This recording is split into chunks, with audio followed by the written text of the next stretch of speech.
Hello and welcome back to Blue Ticket Glasses. It's time for the match preview, Leicester City versus Newcastle, or maybe the other way around, Newcastle versus Leicester City. This Saturday, tomorrow at St. James's Park. It's a big game because Leicester have some interesting games coming up just around the corner. We've got Wolves, which is a must-win, and then we've got Liverpool and Man City, which is going to be very, very tough. So we need to get as many points on the board as possible. I'm joined, of course, by Andreas and Luke. Andreas, mate, what's going on? How are you? I'm doing good, thank you. I'm doing good, thank you. I'd rather be here, than in my uni lecture. So I'm living the good life here, talking about Leicester City. Yeah, look at his commitment. He's shown up and he's missed his uni stuff. So thanks, Andreas. Luke, mate, what's going on? Mate, I'm sweating my testicles off in 30+ degree weather in Australia. How are you guys?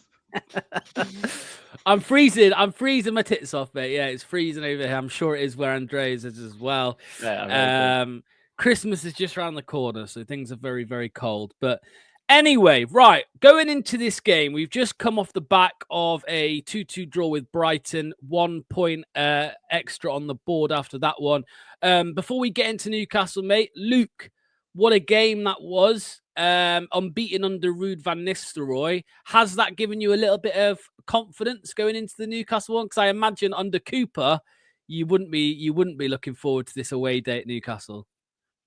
Yeah, 100%, mate. I'm definitely feeling confident. A lot of the Newcastle fans we'll get into in a bit are really calling for Eddie Howe's head at the moment. Wow. Obviously, people want to talk about a managerial bounce, but I don't know about you, Lox and Andreas, but if they had to finish the match after 20 minutes against Brighton, and even if we had a loss and they caught it then, I was really happy with the performance. You can see the improvements week in, week out from since the Orc has left. So, no, mate, I'm feeling it's more than a managerial bounce. I'm proper optimistic. Yeah, I mean, Andreas, this is something that I've asked quite a lot on the channel. How much of it is down to a new manager bounce and the players maybe just being a bit, the whole thing being a bit refreshed and just having a spring in a step? And how much of it do you think is down to the instructions, the tactical setup from Ruud van Nistelrooy? I think maybe the West Ham game could be coined as the manager bounce, right? Because very clearly it was just the bare fundamentals of how you wanted to play on a Ruud van Nistelrooy that was present there. And other than that, it very much seems like the players, wanted to had something to say after a very disappointing performance against Brentford, where I thought against Brighton, it was clear that there are certainly not just a manager bounce yet, but there are also a tactical bounce in terms of how we want to play, a style that fits the team and fits the Premier League and makes us able to compete. So I think Ruud is doing a brilliant job, but obviously the manager bounce will always help a bit, but I have no doubt that this can continue for more than just a couple of games.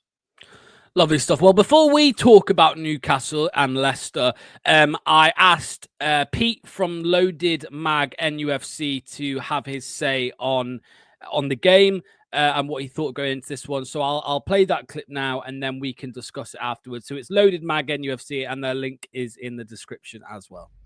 How you doing, guys? Pete here from Loaded Mag NUFC, and yes, it's a big one for us Newcastle fans here. Massive game at the weekend, and the pressure is on. The pressure is on because we are in a position where we need wins, and we need wins quickly. What doesn't help is injuries. Couple of injuries that have come out in the last couple of days. Callum Wilson is out for 2 months with another hamstring injury. He's barely kicked a ball for us in the last year, and he won't be kicking a ball now until 2025. To add to that, Nick Pope is a doubt for the game on Saturday. He picked up a knee injury against Brentford. I've got a feeling he's going to play anyway, but it's a little bit of a worry because although our goalkeepers aren't great at the moment, he's definitely the best of a bad bunch. He's a level or two above what else we've got in the squad. But this game's going to be interesting. It's going to be interesting. I am worried about, of course, Jamie Vardy. 37, 38 years old and still a potent threat in the box. He's been to St. James's Park and caused his problems before, and I'm worried about him doing that again against Shaw and Byrne, who in the last game were not great, and they're not blessed with pace either. And although he may be slowing down a little bit, Jamie Vardy, he's still got that knack and that ability to find himself in the box. Buonanotte, on loan from Brighton, looks a really exciting player. He started really well for you. So they're kind of my two standout players. And Jordan Ayew always seems to have a good game at St. James's Park, and I don't know why. But hopefully he's on the bench for you guys and he doesn't come on. But I've just got a niggly feeling that he's just going to have a moment if he comes onto the pitch. So hopefully not. But they're kind of my three standouts with regards to Newcastle United. But it's going to be an interesting game, guys. It's going to be a really interesting game. I'm interested to see whether you guys come and sit in as a low block and make it difficult for us, or if you come out and really try and press us high. Because I think if you do that and you do try and press us high, we have got the likes of Alexander Isak, we've got Gordon, we've got Joe Linton, we've got players with pace that can hit the other way. And we saw that last week against Liverpool, going toe-to-toe with the almost champions-elect, and we were very, very unlucky not to get the win. So I'm hoping for that type of performance again. So I'm hoping you do come out and you're a little bit more sort of attack-minded under Ruud van Nistelrooy, and we're able to pick you off. So that's what I hope happens. But ultimately, we need to win, and I do think we will win. I think there's a lot of Newcastle fans expecting a performance, me being one of them. So I'm going to go Newcastle to win 3-0. It might be a slightly big scoreline, but it's one that we absolutely need. 3 points more so than anything else. So I'm going for a confident, hopeful more so 3-0. But that's my prediction. And thanks for listening. Hope you're all well. Make sure you're liking and subscribing the channel, of course. But that's me, Pete from Loaded Mag and UFC. There we go. Thank you to Pete. I didn't expect to hear the 3-0 at the end, but he threw that in there, 3-0 to Newcastle. Now, Andreas, I'll come to you first, mate. He spoke quite a bit there about how it'll be interesting to see how Leicester set up, if we come with a low block maybe, or if we come and try and press them high up the pitch. And he thinks if we do that, try and press them, they will kill us on the transition with some of the players that they have. I mean, do you agree with that? I mean, Alexander Isak, what a player he is. Honestly, I love him. I love watching him. I don't know if you saw his finish the other night for Newcastle. Wow, what a goal that was. Anthony Gordon, of course. I mean, on the bench, I'm assuming it'll be Harvey Barnes. So what do you think to what Pete said there about if we go at them, they think that'll be where they're at their best?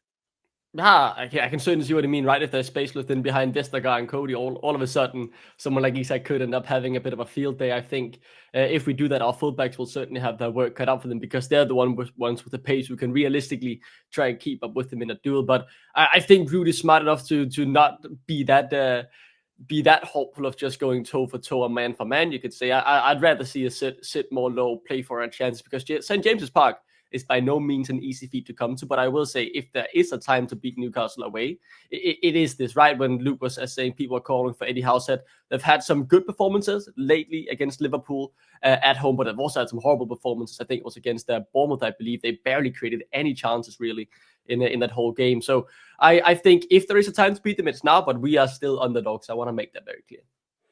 Yeah, Luke, mate, I'll ask you the same thing. I mean, actually, no, I'll change it slightly. What do you think Ruud will go for? Do you think he will try and take the game to Newcastle? Or do you think we will maybe just try and defend or play for a point, something like that? Because I don't think under Ruud we will play for a point. I think we'll play for the win. Yeah, absolutely, mate. Yeah, I do think we're going to play for the win, and I do think we are going to attack as well. There's no way we're going to play a low block, in my opinion, although I don't want to jinx this again like I did with Bobby the Cobra Reed. But, mate, honestly, like the biggest problem I've heard from a lot of the Newcastle fans, and like Pete from I had on my channel the other day said, is that Pope has been really poor on the ball. It's been basically a pressing trigger. Is when they pass the ball back, the whole team, it's where they look vulnerable, is when they press and when they play it back. And also the defenders have been quite questionable as well. Shah, very patchy and out of performance and out of form. So I do think we are going to attack. I am feeling confident. I'm not saying we're going to win and we're going to blow them apart. We're at the St. James, it's an absolutely brilliant ground, but everything I'm hearing is that like the crowd is very similar to King Power, when you can hear a pin drop when things don't go their way. So it could get toxic there if we were to score early. So I can see us getting a result here, Locks. Talking on the lineup, well, Pete mentioned there that they've obviously got some injuries. I mean, Callum Wilson, we know that Isak, let's say, is a better striker, I suppose, than Callum Wilson. But Callum Wilson, I mean, he just has this knack of scoring goals. He's been a really good Premier League player over the years. Obviously, that's going to be a plus to have him missing the game from a Leicester point of view. But also, Andreas, he mentioned Nick Pope, and I was on a live stream with Pete last night when the news broke actually that Pope seems to have a knock. I know, maybe it won't change things too much, but like Vardy is gonna see that Pope is injured and think, right, okay, well that's an extra, that's more of a chance I've got now of putting the ball in the back of the net. I think why not just have a go at it, right? I think what has been really good on the route is we've been able to play to the chances we have created, while we've also very much limited the big chances our opponents have been able to create. So I think with Akundo coming back in, he also likes to take on a few men, maybe get a good shot off. I think he's been a bit unlucky to get more goals from outside the box, because a few times I've seen him have very good runs and the shot just barely drifts wide of the post, or you can clearly see he has the right idea but just hits the ball wrong. So if we have some players, maybe even Mavididi, if he is able to get a start off, who also is able to score some brilliant goals if needed when he really feels like it. I want to see that ambition. I want to see them test the keeper early, especially if Pope is off, because maybe we win a corner, we could get something from that. We have some defenders who are good in the air, like Vestergaard. So why not just go for it, right? I like Luke's idea of being ambitious. I think it's about being reasonable as well, not just throwing everything at them saying we are here to win. We need to have the belief. Yep. I think that is key, as I said on Fox's then, right? But I want to see us be ambitious. I want to see us test the keeper. I want to see us put in a performance I could be proud of. And if we walk away with a point or 3 points, that's not the big difference maker for me. Luke, we have a slight dilemma in midfield today. Tomorrow, sorry. We have no Wilfred Ndidi hamstring injury. It was kind of encouraging, though. I think Ruud did say a couple of weeks in his press conference, which is very promising, because with a hamstring, it could be a couple of weeks. It could be, if it's a tear or something like that, a few months. Luckily, it's only a short one. But we do miss him for this game. Samari is suspended after having 5 yellow cards. I did see an interesting discussion that Kate had on LTID yesterday as well, by saying that this is the problem with refs giving out easy yellow cards. The leniency seems to have changed this season, and the refs are giving a lot of yellows out, and this is the problem that causes, that you've got big players missing important games. So no Ndidi, no Samari. That leaves, and Winks is still a doubt. So that leaves us, I believe. I mean, I was on Pete's channel last night, and I had to predict our lineup. And, I went for a double pivot of Oliver Skip and Hamza Chowdhury. Now, I think we could well see Bilal maybe playing a little bit deeper, maybe. But I think the most like-for-like replacement for Ndidi is Hamza. And I think the most like-for-like replacement for Samari is Skip. So, Luke, who is it going to be? Who do you think will start? I spot on agree with you. So I did just listen to that press conference, and he said that Winks has only had 1 training session back of the club, back of the main squad. He's going to assess it tomorrow, but it's very doubtful. But there is maybe a chance Winks comes in. But look, I do agree with you. I do think that I would like to see Bilal in that position, but he hasn't tried it yet, so I can't see it happening. So, yes, I think it's going to be Hamza, who's probably, of how physical the midfield is at Newcastle, this is probably the actually opportunity for him to step up and have a role. He does have a role. I'm not his biggest fan. I do think he's a championship player, in my opinion, and a squad player at that. As harsh that sounds, I know he's a Leicester lad. That's my genuine... that's just my opinion. Don't take me too serious. But I do think for this job, mate, that he has a job to play, and he could do it, mate. He could man mark, be proper physical, put in a Brexit challenge that will put a smile on my face. So yes, I do think Skip does have those progressive carries in him. He does have a very good pass. He picked out Bobby Dakova-Reed that set up Vardy. So look, mate, I think I agree with you. I think we overpaid for him, but I do think he's a decent player and a good option to have. And I think that next week of Samari coming back in, probably most likely, and also Winks, if he's going to be ready for the game after, I would imagine it's going to be a swap between Skip and Winks partnered up with Boubakary Samari. And that gives us time to have Ndidi resting on the until he's ready. Andreas, I mean, in the press conference, Ruud mentioned a few or a couple of youth players, players from the academy. I can't remember their names. Is one of them called Henry Cartwright was thrown in. Henry Cartwright, who I believe is a defensive midfielder, right? He is a defensive midfielder. Yeah. So I would imagine that's for the bench, and I would imagine that's because Hamza would be started. But what's your take on it all? Who do you think will be the double pivot? I think Skip is nailed on, and honestly, I do agree that this game screams like a Hamza Chowdhury game, right? One of these physical games where he can really just, maybe he's not the best on the ball, but he can show the grit and determination he always shows when he dons the Leicester shirt. I specifically remember the West Brom game, right, as well, where it became a very dirty physical game where he was really the difference maker there, clearing the ball off the line 2 times. I think this is a game where he could honestly thrive, and I think he would be, able to take the chance. But one thing that I will say in general, with the fact that Ruud is even name dropping these young players as they could maybe get a chance on the bench, or maybe as he opens up for it, maybe potentially even getting a start here. I really like that. It's something I was disappointed with under Cooper. I thought he was someone who was going to help bridge the gap between our academy and the main squad, which I think has been growing ever for a couple of years now, to be honest. So I would be very happy to see Henry Cartwright potentially start as well, or maybe come off the bench if needed for the last 20 minutes. Same goes if someone like Will Elvis comes on later on to try and add something more progressive up the pitch, obviously, or even Michael Golding, who we bought from Chelsea, right, for £5 million. But in general, I'm very happy to see this trend that Ruud is making sure that the academy is being known, and that they also have a role to play in the squad. And yeah, if Henry Cartwright gets his debut, I would be very open-minded to see what he can bring to the table. But I do think Hamza is the obvious choice for such a physical game at such a tough away stadium. And Hamza will give them PTSD, the Newcastle fans, because he's had a lot of good games against them. He's also really annoyed a lot of them after. Do you remember the challenge on Matt Ritchie? I think it was. I think he did a really, I say bad challenge. It was a good challenge, but he was injured. I think he injured him for like 3 months, 4 months, something like that. He was out for a long time. So then they won't be happy to see Hamza. But he also scored that great goal against them. I think it was just after Christmas, a few years back. So the last thing I want to ask you, you both, about the team. Yes, the back four is obviously a question, I suppose. Will Coley come in? But I want to leave that for now, and I want to look up the left side. Now, I believe we will see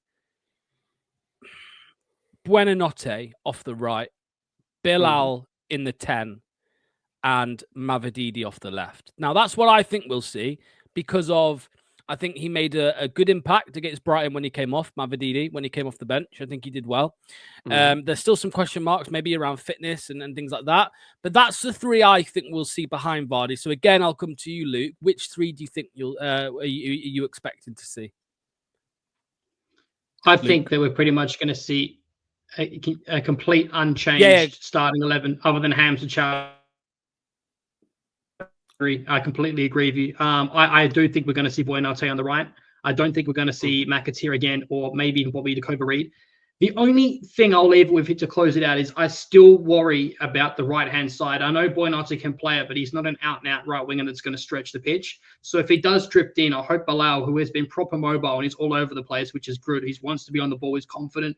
But if he's doing that and Buonanotte is drifting and kind of taking his place, and we got hit on the transition, we're going to see Gordon probably most likely matched up against JJ, where JJ already has been, singled out and left hung out to dry. So I don't think we're going to see that particularly so much under the Ruud system, but it is one to watch for. Yeah, I mean, Andreas, the problem with what I said about Mavididi on the left, Buonanotte off the right, and El Khanous in the middle, that would suggest maybe that JJ is the one to get higher rather than Christiansen. Because Buonanotte is going to be coming inside, whereas Mavididi obviously is more of an out-and-out wide winger. So, yeah, what do you think we'll see?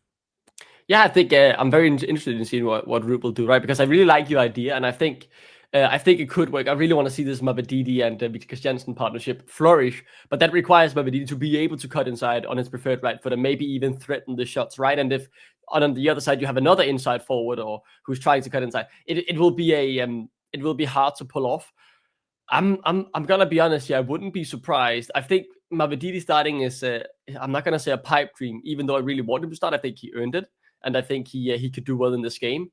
I do worry that maybe instead he puts Bilal Khanous on the inverted forward on the right, on the left rather, sorry, and he cuts inside, then put Facundo in his preferred position in the middle, and then keep Casey McAteer on the right wing, simply to have someone there who will also always track back and make it sure so that Anthony Gordon is never really one-on-one against James Justin, just to be more solid defensively. It wouldn't surprise me if Ruud went that route, but if he really feels like it, I hope he goes for what you said, Lux. That's what I would prefer to see as well. But I could see a world where McAteer starts on the right, simply just to make sure Gordon won't have a field day with James Justin. And that brings us to a close. So we have to end with score predictions, of course. I'm going to go for, I've said it all week, a 1-1 draw. I think we will score early again. I think we'll have a strong start. I think Newcastle will peg us back, and then that will stay as it is. 1-1. Luke, what are you saying, mate? I'm going to go for Leicester 3, Newcastle 1. Love it, mate. Very interesting. Andreas, are you as optimistic? I am very much leaning between a 2-2 and a 2-1, but we gotta have the belief. And if there is a time to beat Newcastle at St. James's Park after the takeover, it is now, right? The players are unhappy. They are having some injury doubts as well. Few players are informed. Those who are informed, though, are playing very well. I will say that, in particular, Alexander Isak. But I'm going with the 2-1. I do agree. I think we could score pretty early, but Newcastle will bounce back. But the thing is, it's not over until it's over. And that's what the team has shown this year, really. They are able to get points from the jaws off the feet. And I think a late goal, maybe by someone like Mavididi, if he doesn't start coming off the bench, I don't know who, but someone will pull a bit of magic out of the hat and score a brilliant winner at around the 80 to 85th minute mark, and we'll win 2-1. Lovely stuff. I hope so. I hope we get the win. Absolutely, that would make the Forest fans have a meltdown even more, and see the truth that we were right to sack Steve Cooper. The game is, of course, 3:00 kickoff Saturday. We will be live on Blue Ticket Glasses from 2:45 onwards for the match day live, the watch along, and then we'll be live at full time as well with the instant match reaction. You'll definitely see Luke there. Maybe you'll see Andreas as well if he's available. Who knows? You'll have to come and find out. It'll be a surprise. Go and follow Andreas. You can follow him on Twitter, LCFC_duck. And Luke, Leicester City Down Under, mate. Tell people what you got coming up. Time was not the charm. I think he said he would be in Blue Ticket Glasses the rest of the week, and he didn't have anything planned for Leicester City FC Down Under. That's what I heard.